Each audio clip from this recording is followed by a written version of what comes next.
Raymond, paas la kay Raymond.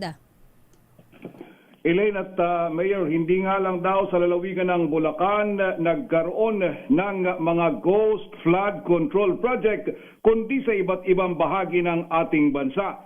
Ito ang muling binigyang din ni Senador Panfilo Ping Lacson matapos sabihin ni Secretary Manuel Bunoan ng Department of Public Works and Highways na isolated case lamang ang kaso ng Ghost Flood Control Project sa Bulacan First Engineering District.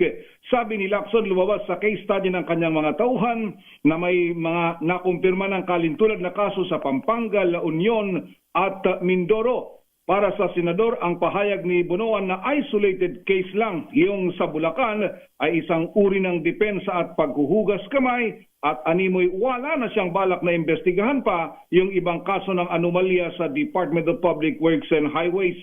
Sa ngayon ay hindi pa isinasantabi ng senador ang posibilidad na magkaroon ng part 2 ang kanyang privilege speech.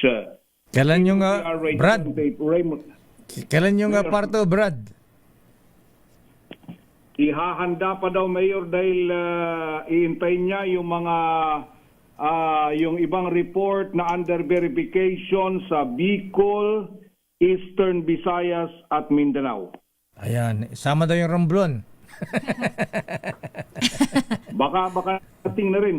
Nakarating na rin, Mayor, dahil mukhang meron din kalintulad palang report na ganyan doon sa lalawigan ng Romblon na malaki din ang halaga. Ayan, patay tayo dyan. Okay nga, Rod. Maraming salamat, Raymond. Ayan.